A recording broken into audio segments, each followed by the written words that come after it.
What's up, y'all? What is up? How y'all living?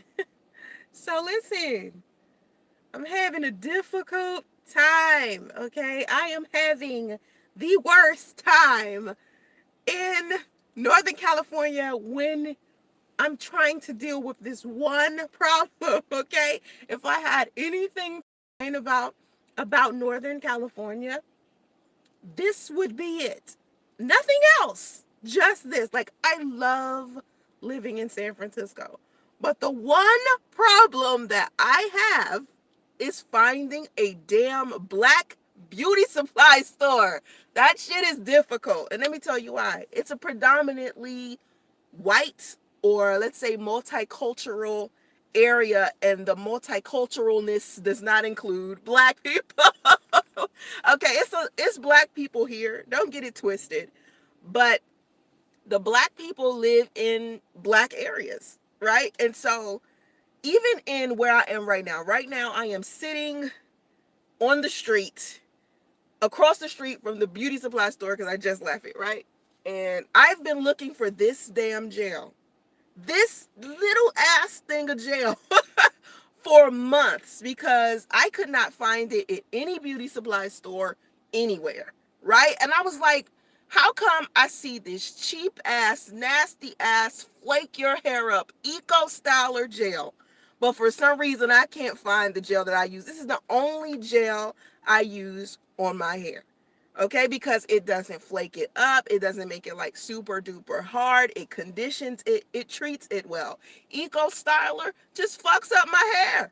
Like, my hair looks crazy as hell. Like, when I listen, you see how my hair is in a ponytail, right? You know the only way I can get it to do this is if I put some gel on it, because I have big, naturally curly hair. It's long, it's shoulder length, it's all over the place, right? So once I take it out of this ponytail, okay, my shit's all over the place, all right?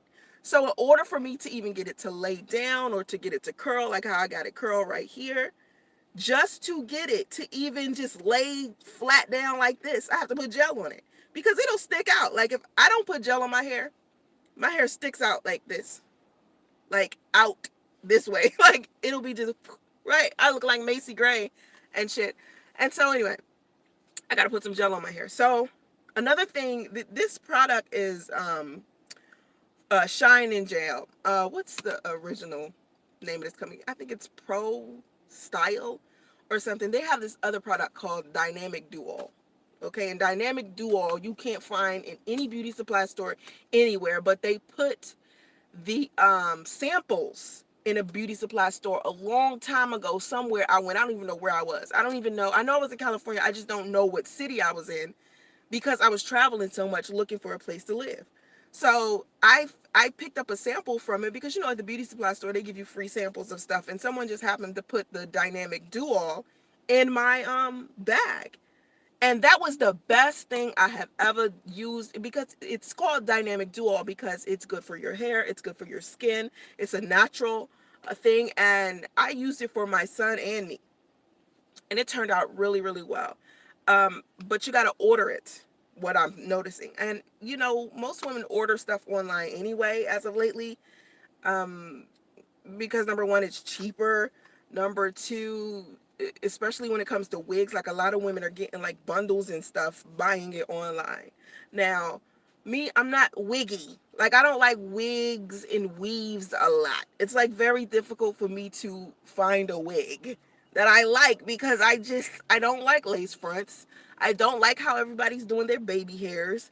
I don't like just none of it. I mean, everyone looks like a transsexual to me, even women. They're starting to look like this, to have this fake beauty thing. And it's nothing wrong with, you know, leveling up. I think, you know, being attractive is what you're supposed to do. But a lot of women are going too far with it. But out here in San Francisco, right now, I'm in Oakland. Let me show you the only beauty supply store that I'm capable of visiting that's actually doing what it's supposed to. I don't know if you guys can see it, but it's called Beauty Supply Warehouse. World's biggest beauty supply. Let me roll the window down. This is the only beauty supply store. Beauty Supply Warehouse. This is where I am, in Oakland. Telegraph Avenue. And this is the only place, like one beauty supply store. I know it's one around the corner from this place, but even though it's close, what they do is they lock up everything. Like you can't, you got to look at it from a distance. And if you want something, you have to like tell someone to come get it and they'll take it off the rack. It's like attached to the rack. It's weird. It's like, why are you attaching all your products to the damn rack? That's what they do. So, not this one, not the one I just showed you, but the one that's like right around the corner from here. It's not even far, but I think they do that because supposedly people stealing or whatever. I'm guessing. I don't know. But that's the problem with living in Northern California. They don't have a lot of beauty supply, shops. Oh my God. Oh, this person is a G. Did you? Oh, well, y'all can't see it. This car done rolled by me, and that's technically the sidewalk. And they driving in it like it's the goddamn street.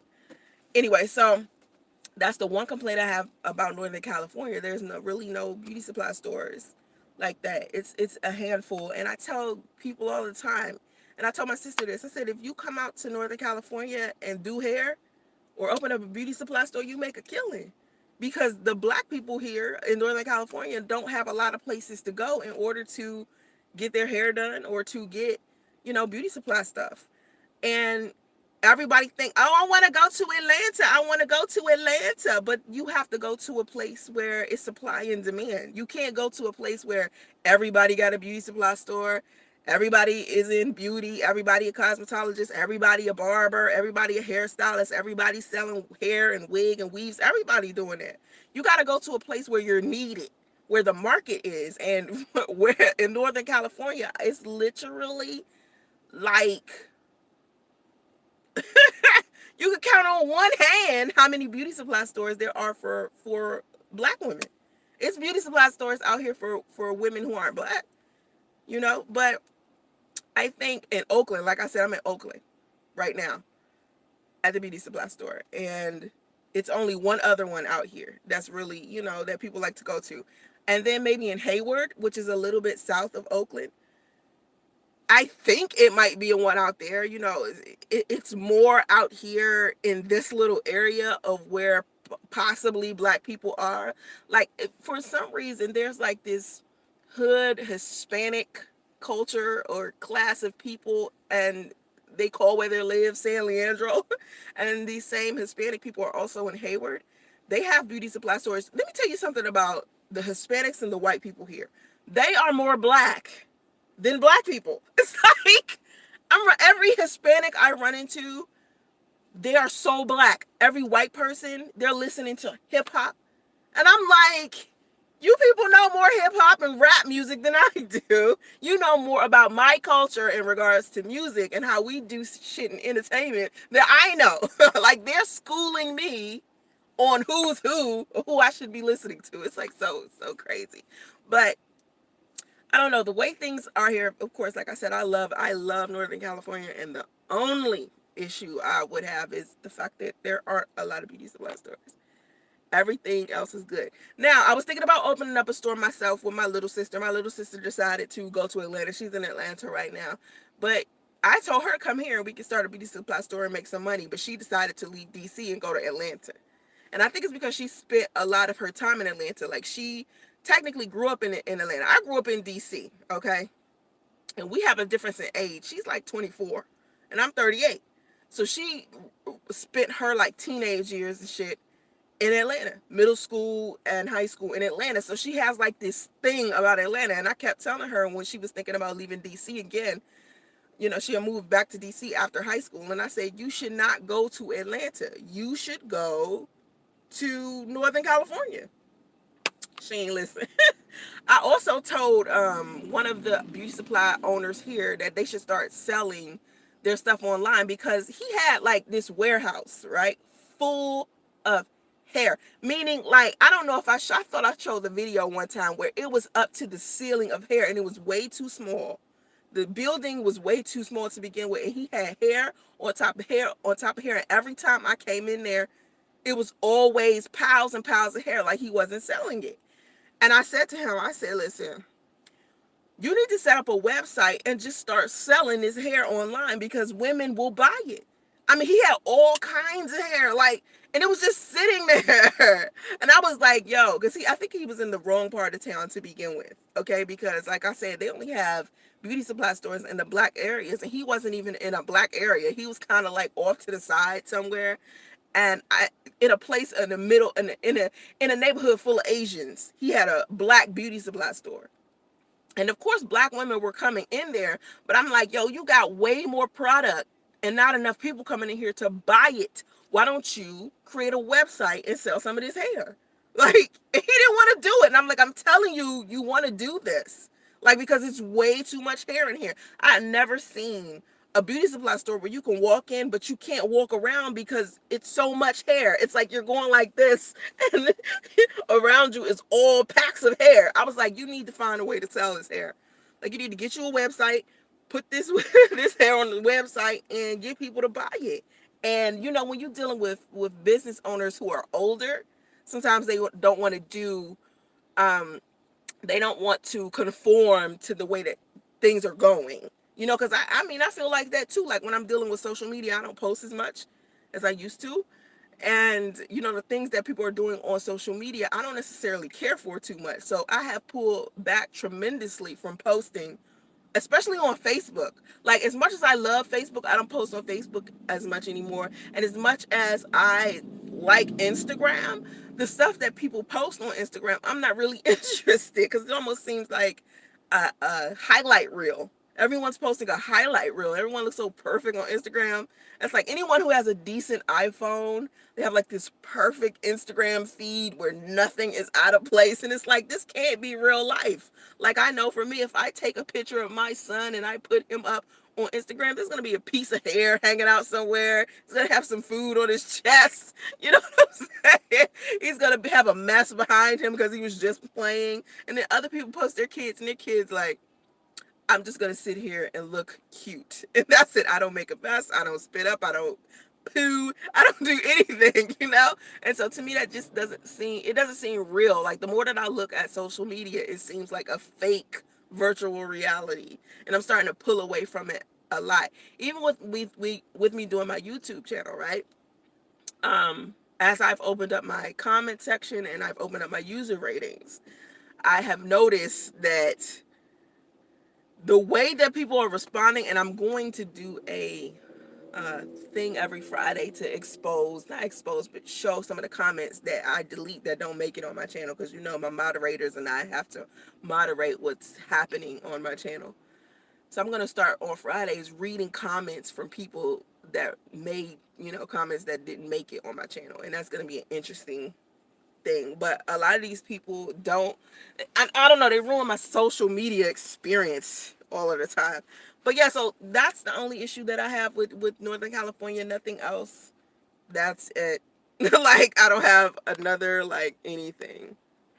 But anyway, I just wanted to speak on that for a second. I hope you guys are having a good, amazing day. What time is it there? 6. It's 6, right? It's 6. It's 3:03 p.m. here. It's 6 there, right? Maybe you should open up a weave selling business. I know you said that. Listen, I said this at the beginning of the live stream. I'm not weavy. Like, I don't like wigs. I don't like weave. But the fact that I walked into this guy's beauty supply store and he had all of this weave, and it was just sitting there every time I would go in there, maybe just to get some concealer, get some damn lipstick or something. Like, piles and piles of weave are falling on top of me because the store is so small, and it's like he have all of his inventory in this one store. And I'm saying to him, yo, you need to really get you a website. Now, when my little sister decided she didn't want to move here, I was like, well, fuck it. I ain't about to open me a beauty supply store for what? Because to me, my biggest thing is natural beauty, right?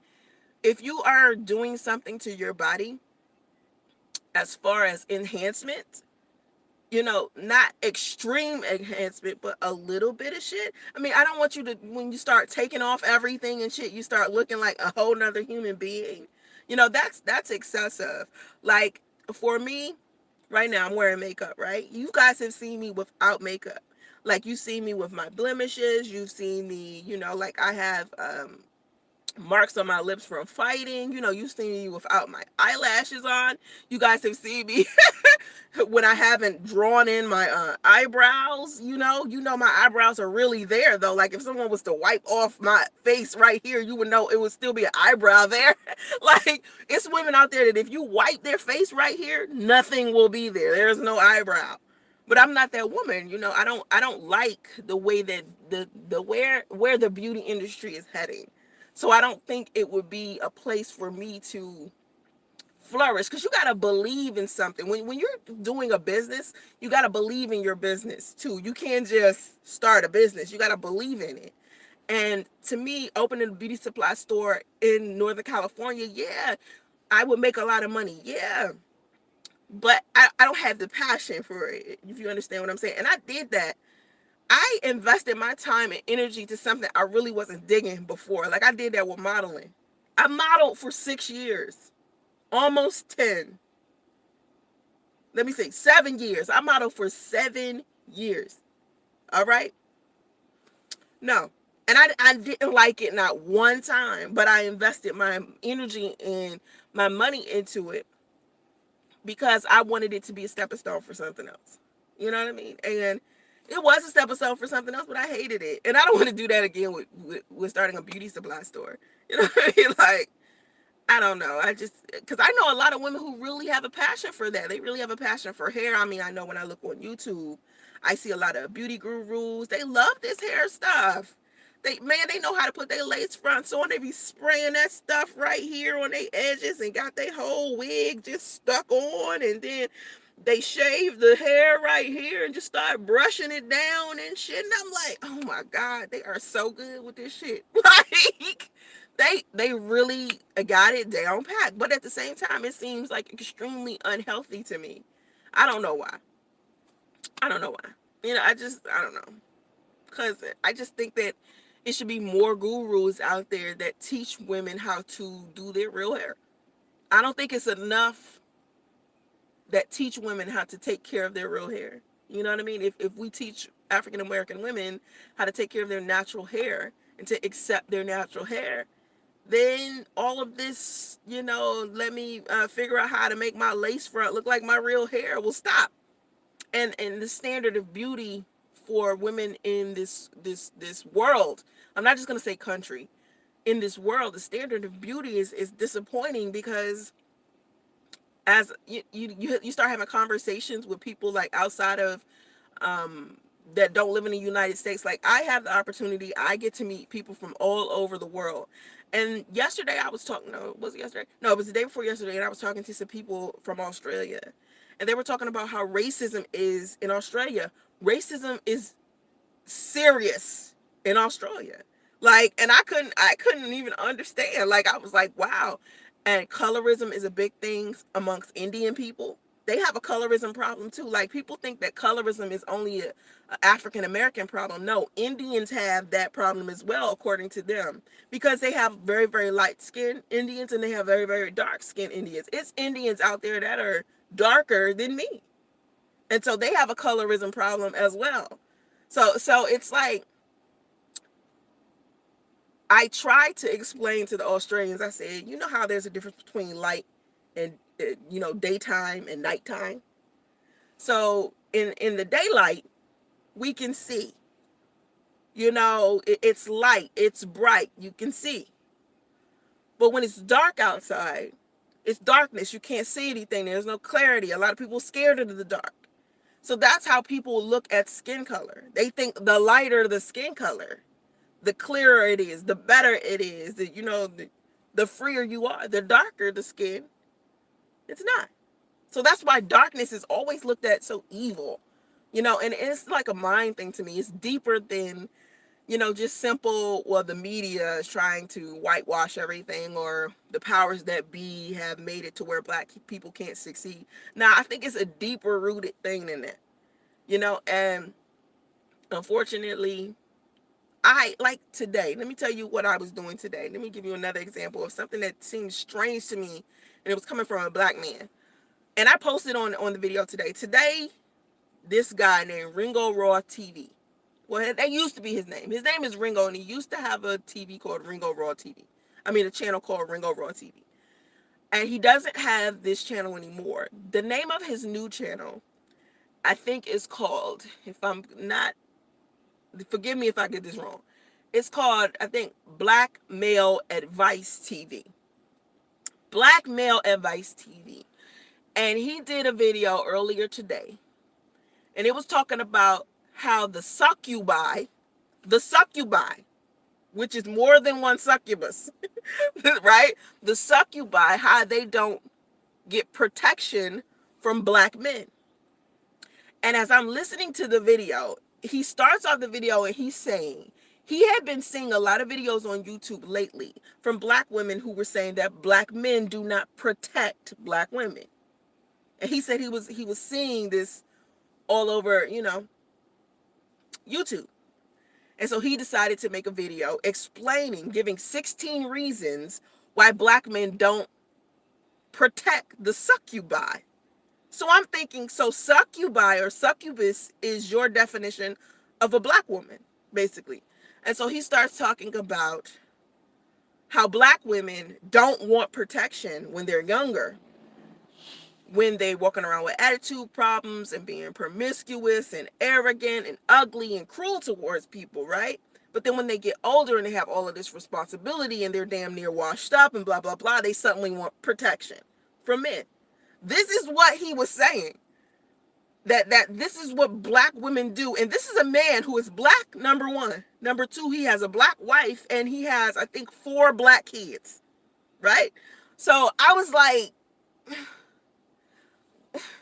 why do you look at black women in such a negative light when you have a very, I don't know, positive nature about yourself? Like, I'm believing that he considers himself a righteous man, right? He kept saying, the succubi, they have no respect for the righteous man, right? And the righteous man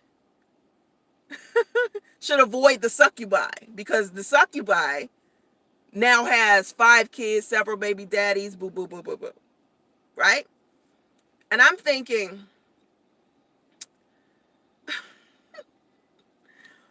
with me being a woman, right? With me being a woman myself, okay?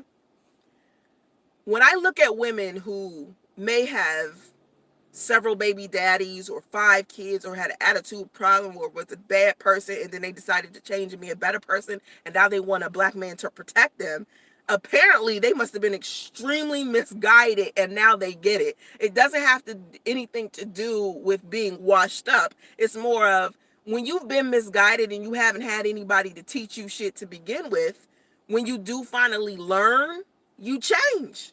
Just like men. And I said to him, black men aren't protecting the submissive black woman either. So I don't understand. Like, I was like, I don't see what you mean.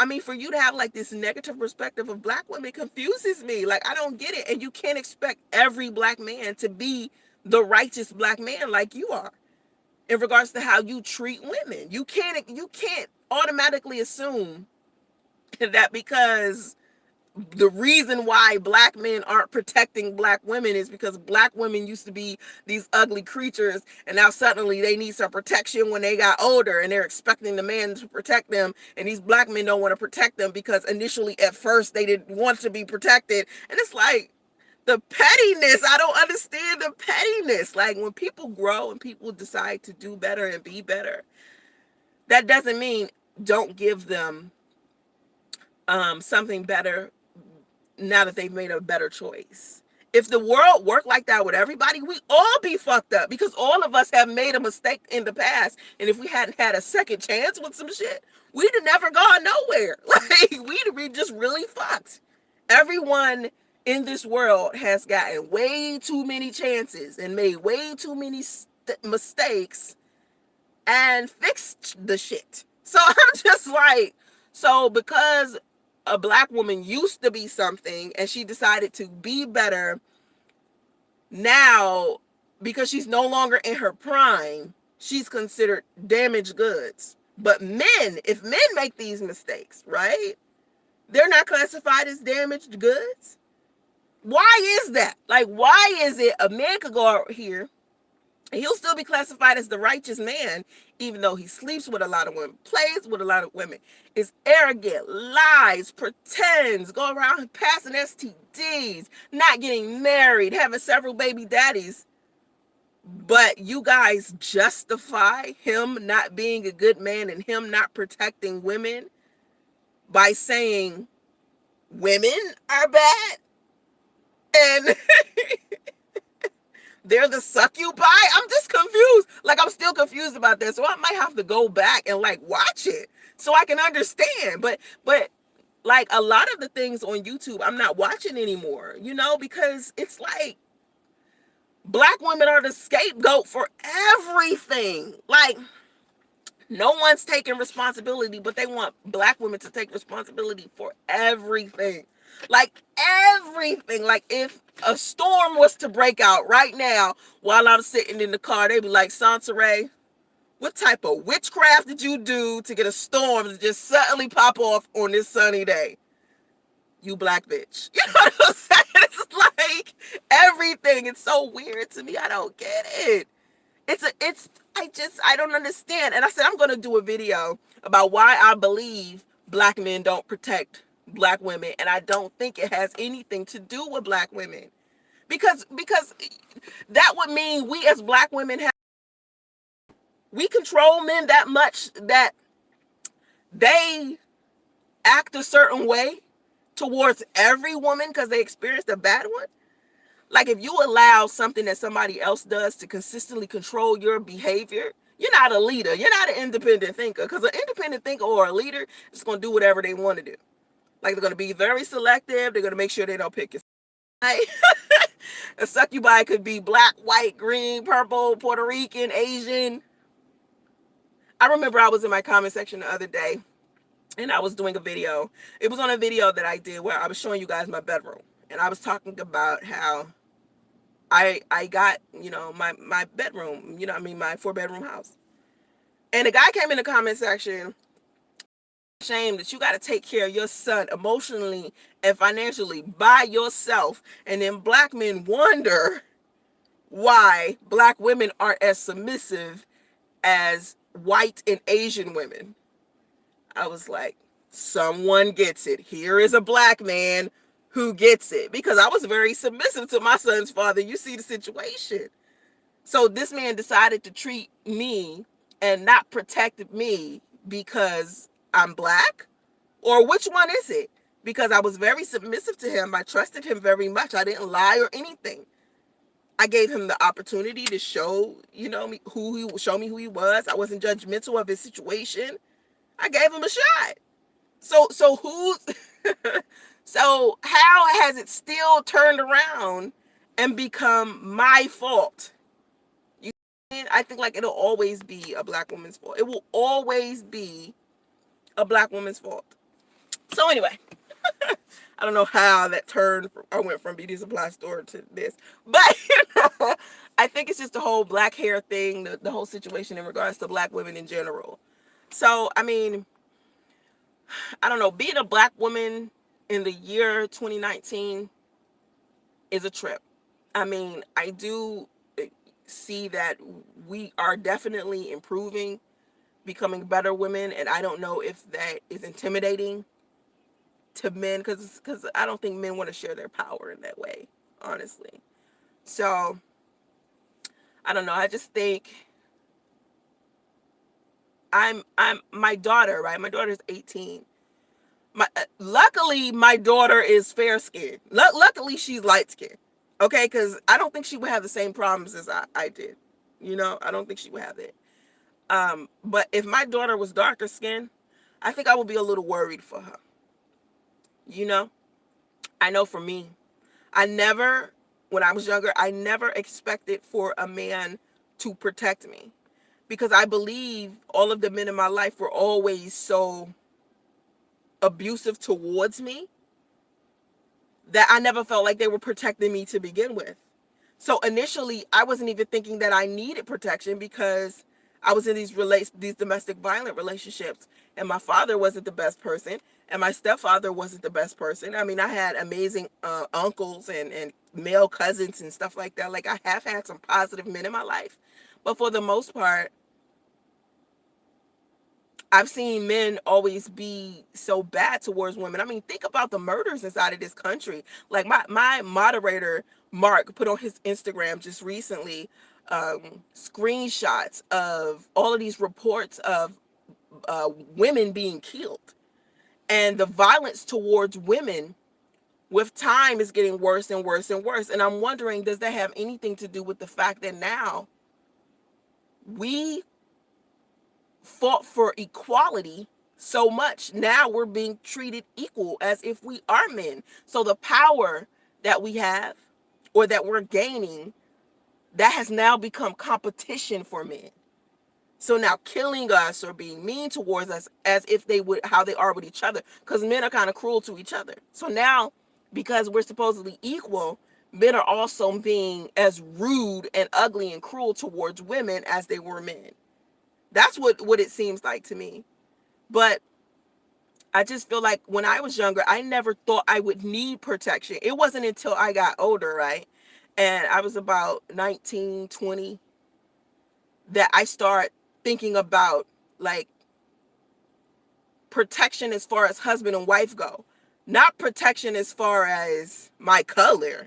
Like, I need protection because I'm a black woman. I didn't start thinking that until I got on YouTube. I didn't start thinking, oh, maybe I need a man to protect me because I'm a black woman. Before it was, oh, I need a man to protect me because men protect women. You know what I'm saying? That's just how it is. So it didn't matter what color the man was. I was just attracted to black men. And I dated a little bit outside of my race.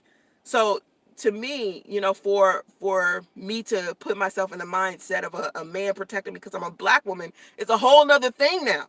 It's like, well, hell yeah, I feel like all black men should protect black women amongst any person who is being negative towards a black woman, including a black man. But I don't think I'm going to get black men to understand that concept. I mean, black men really disappointed me.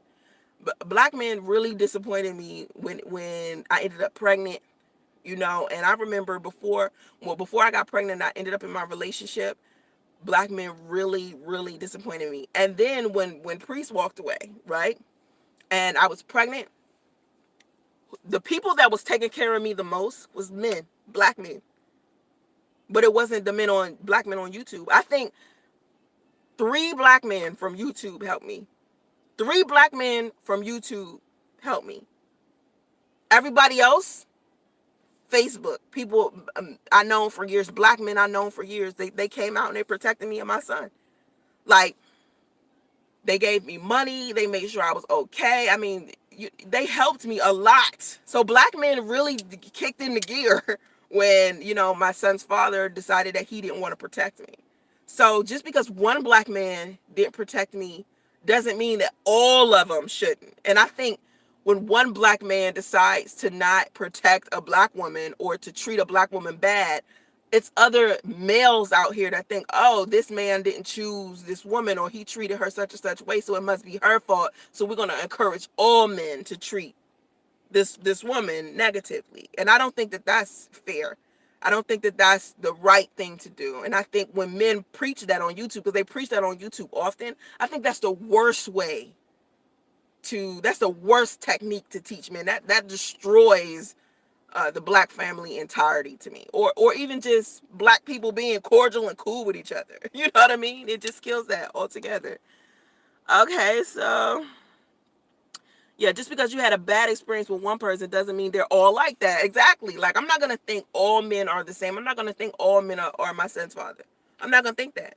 My son's father was an asshole. He was ignorant. He was a piece of shit. He was a liar. He was a manipulator. That's just who he is. And whether I tell you he a bitch or not, it's not going to stop him from actually being a bitch. You know what I'm saying? That's just him. But I'm not going to believe all men are bitches because I've seen too many men do the right thing. I've seen too many men be amazing husbands. I've seen too many men be amazing fathers, even if they wasn't that wasn't married to the mother of their children. Or I've still seen them be amazing. So I don't know. I don't know. I think most men have a warped way of thinking. on this platform. Because I'm telling you, when I get on Facebook or some other shit, it's a whole nother grade of man over there. Because I think it has something to do with I'm on Facebook with people I went to college with, people I work with, people I went to church with, people I grew up with. So it's a better grade of people over there. But when you on YouTube, you're dealing with people who have mental illnesses, people who are injured, people who have criminal records and come from not just broken families, but families where there was domestic violence in the home and all types of stuff. Like, you're dealing with a whole nother set of people who just randomly decided to create an anonymous Google account. You know, with Facebook, you got to kind of take accountability for who you are and what you're putting out there. You know, on Google and on YouTube, anybody could get on here. There's no prerequisite, or there's no requirements in order for you to be on this site. So the scum of the earth is on YouTube trying to make themselves be more than what they are. But if you get on Facebook, no, it's a whole nother set of things. Because I remember when Facebook first started out, you had to be in college in order to even get a page. Like, you couldn't just have a Facebook page. And even now, you kind of got to be yourself on Facebook. You got to put your real name and your real situation. That's why, most of those people, they post pictures and stuff so their family can see their extended family. Like, because, you move out of state, you grow up, you get older, you move away from your family, or your family grows. So Facebook is more of a family-oriented space. YouTube is not that at all. So if I was a black man, or even if I was on here looking for some kind of leadership or some kind of advice or something like that, I would suggest, or I would myself be very, very selective about who I chose to listen to on this platform. You have to start factoring in the source of the people that you're listening to and believing. Because I've seen people believe some really fucked up shit and run with it. Like weird conspiracy theories and lies, and people who didn't even do any research. Because a lot of people on here don't have critical thinking skills. There's no prerequisite to be on YouTube. There's no anything that you got to do in order to be here. And any other place, you gotta put forth some energy. So anyway, I've been talking about this for a long time. I'ma go home. I think I'm gonna go home. Or I might do some more shopping. I mean, because all I did was get my gel. I ain't get my dynamic do-all. I got my mom some hair color so she can, my mother got a mohawk. Like, I know, right? My mother got a mohawk, which actually came by accident, and now she's just been keeping it. So she's going to dye her mohawk blonde.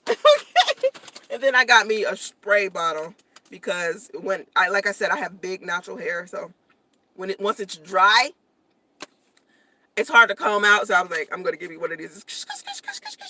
And then comb my hair out. But if I could find that dynamic do-all, I swear to God, I'd use it. I'd swear by it because it's so good for my skin and my hair. It's good for my sons too. Like, it works really good. So anyway. Oh, can I ask you a question, Denise? What does ADOS mean? What does that mean? What is ADOS? I've been seeing that a lot. Like, that's some new shit. That's some new shit. I know people have been saying it, but since I've been doing black sector videos, like I've been trying to stay away from the black sector of YouTube where they're consistently talking about race and stuff, because I don't even want the drama. You know what I mean? I'm gonna let them handle that and do my whole positive thing. What does it stand for? Oh, American descendants of slavery. Okay, so American descendants of slavery are like all of us, right? Why am I seeing that in a negative light? Why is that suddenly become a negative term to use? American descendants of slavery. Why is it a negative term? Because I remember when everybody used to say that Hotep used to be a positive term, and then it turned into a negative term. It turned into a term to describe someone who's fake woke, right? Somebody who thought they was woke but follow all of these whack ass conspiracy theories and didn't know anything about Africa or Egypt, but was walking around with an unk. So it's not negative, because I'm starting to see it in a negative way. Like, when I'm seeing it in these titles, I think I'm seeing people describe it in a negative way. So it's not a negative thing. the word minority meaning child. Like, wait, so y'all confused me. Listen, I'm gonna go do some research on this word. I'm gonna do some research on this word. Hey, Maisha, I'm so happy for you. Congratulations. Thank you. Thank you for continuing to push forward. You helped me make it through. Thank you. That's the point. You know, that's why I keep doing what I do. It was hard. It was hard to continue to stay online. Let me tell you something. Let me tell you something. When people would call me a liar, right? Remember, people would call me a liar and a scam artist, and they would say all these mean things about me. When that happens to you, right? Your first instinct is to run, hide, right? That's your first instinct. Let me run, let me hide. But that's your body's natural mechanism to run from something that may be hard to deal with or uncomfortable. But then I sat and I thought about it, because sometimes you can't be impulsive. I sat and I thought about it. I said, if I run from this situation and I stop posting on YouTube and I stop talking and I stop sharing my story, right? Then that would mean that all of the negative things that people said about me means it was true. Because that would be the only reason why a person would run. Oh, I'm exposed. Let me get the hell out of here because, they done found out who I am, so let me run. You notice I didn't do that. Because most of the things that people were saying about me was wrong. And so what I do is, when I keep telling the story over and over again, first of all, it corrects all of the rumors and the lies. Because if I keep sharing the truth, eventually all of the lies that people created about me will stop spreading. That's number one. Number two, I know the power of my story. And I've heard too many people who are successful and made it further than me and lived an amazing life and became wealthy and influential and legendary. The way they became this is them sharing a story. See, people think this little story of me and Priest is just a girl mad because she got dumped. That ain't even why. That ain't even close to why I'm telling this story. I'm telling the story because this situation is a bigger problem than our community will acknowledge. This is not some small thing. And our community has normalized Black women having to do what I did or go through what I go through. And people can say all day long, well, Soncerae, you should have just chose better. And I agree. I should have chose better. Okay? But at the same time, if it wasn't so many piece of shit men to begin with, and it was more men who were more interested in protecting women than harming us, it would be difficult for me to even run into a man like him, for starters. So the moral of the story is, I'm going to tell my story. I'm going to keep helping women get through it. And I'm going, hopefully it's going, rub off on some other guys and get them to stop being this way towards women. That's all I want.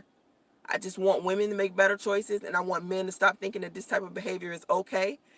And the only reason why my son's father even got away with doing it with the people around him is because they always never held him accountable for shit. The women in his family never held him accountable for shit. You know how it's a lot of bad mothers out there. It's a lot of bad sisters out there. It's a lot of bad aunts and shit out there who will look at their nephew, brother, or son and glorify them so much that they can't never do no wrong. But wrong is wrong. Because I know for sure my son ever come to me telling me some girl got pregnant, or if some girl come to me telling me my son got her pregnant, oh, you gonna handle this like a man, whether you want to be with this girl or not. You was man enough to lay up with her, be man enough to be a father. If your ass wasn't ready, your ass is gonna get ready. That's a mother. But then again, I'm a queen, so I think differently. Anyway. Um. Oh, Yvette Carnell. That's her name, Yvette. Check it out. Oh, she created it. Does it do? Okay, I'm gonna look at her channel. No name. I'm gonna look at her channel. But anyway, I gotta go, y'all. I'm supposed to get off the thing. I gotta go, y'all. I gotta go do a whole bunch of shit. I'll talk to y'all later. Have vision and stay focused. Wait a minute, what? They literally tell black women to get abortions if they don't want children. Exactly. Exactly. I had my first abortion. 15. 15 years old. I had an abortion. Not because I wanted to, because I was forced to. Yeah, let that sit with you.